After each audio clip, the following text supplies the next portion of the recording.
Bonjour à toutes et à tous, j'espère que vous allez bien aujourd'hui et que surtout, vous êtes en bonne santé. C'est ce qu'il y a de plus important. Alors aujourd'hui, mes chers internautes, je suis très content de faire une nouvelle vidéo aujourd'hui. Voilà, car on va poursuivre ensemble cette aventure concernant le roman que j'ai sorti, l'autobiographie romancée, si on peut dire ça comme ça. Une époque presque parfaite, donc qui, je vous le rappelle, est disponible sur toutes les plateformes de vente telles que Amazon.com, Le Furet du Nord, Cultura, lafnac.com. Également disponible chez vos libraires, également disponible en vente.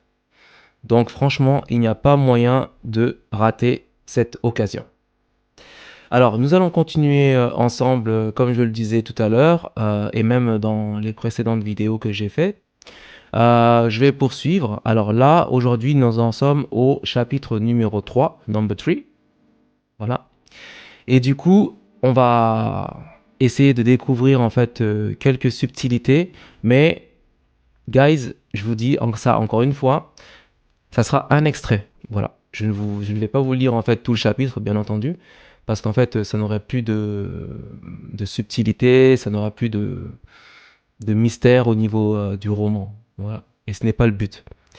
Alors, on va commencer ensemble, si vous le voulez bien.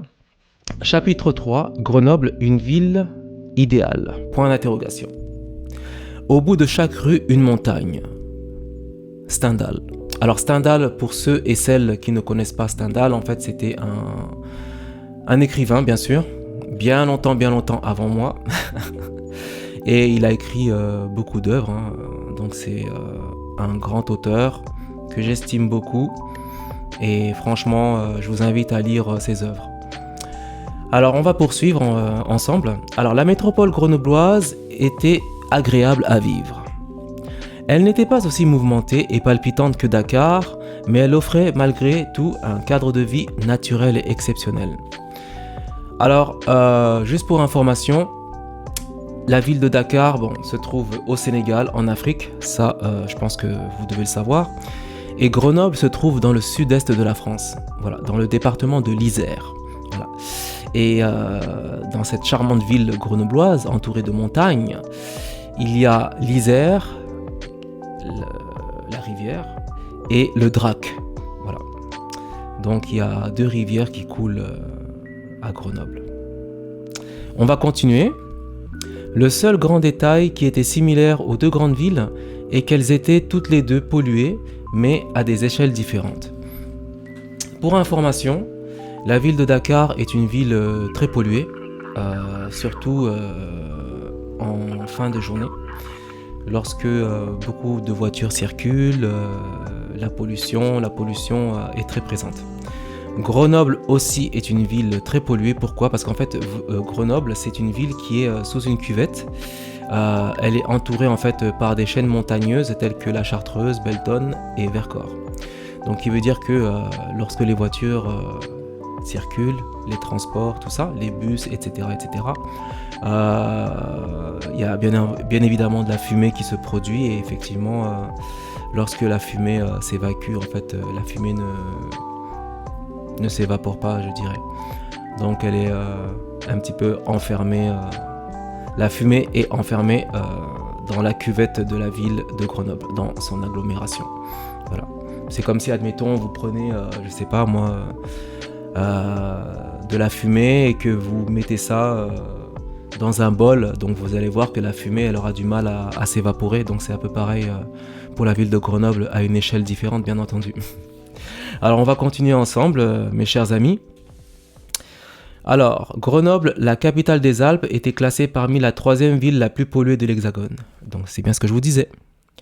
D'un point de vue géographique, la ville est située dans une cuve dont elle n'offrait pas une grande qualité d'air, puisque le dioxyde d'azote et de soufre remontaient dans les hauteurs de la ville, comme je le disais tout à l'heure. Ce qui faisait d'elle une ville très polluée, située au pied des massifs de Belledonne, de la Chartreuse et du Vercors, comme je vous le disais tantôt, au carrefour des vallées du Drac et de l'Isère, donc les rivières qui coulent dans la ville de Grenoble. L'agglomération offre un milieu géographique unique pour les touristes qui viennent faire du ski. Donc bien entendu, qui dit montagne, dit ski. Donc Grenoble est très connue pour une ville, je dirais aussi olympique, parce que il y a plus d'une quarantaine d'années déjà, il y a eu les Jeux Olympiques à Grenoble. Donc qui veut dire que effectivement il y a eu beaucoup d'activités sportives divers et beaucoup d'anciennes personnes qui étaient très connues à l'époque ont fait la compétition là-bas, et puis c'est resté une ville olympique. D'où il y a aussi le quartier du village olympique à Grenoble. Voilà. Alors je continue. La Bastille surplombe la ville à plus de 470 mètres d'altitude. Bon, ce n'est pas très haut, mais quand même, c'est pas négligé. La ville de Turin, en Italie et la Suisse, ne se trouvait pas très loin, jusqu'à à peu près 2 heures de route. Voilà. Donc Grenoble se trouve à peu près à 2 heures de Turin. Donc c'est vraiment pratique, ceux qui veulent voyager, qui veulent aller en Italie ou bien en Suisse. Grenoble est près de Genève également, pas très loin. Donc en moins de 2 heures, vous êtes à Genève.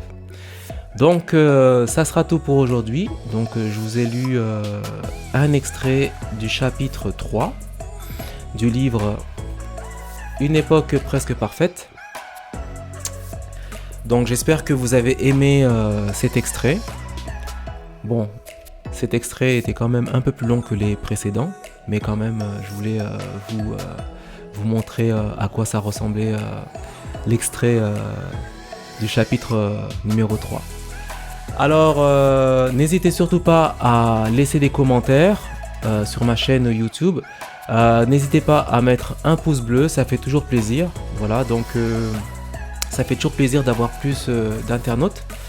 Et également, toutes les critiques sont bonnes à entendre.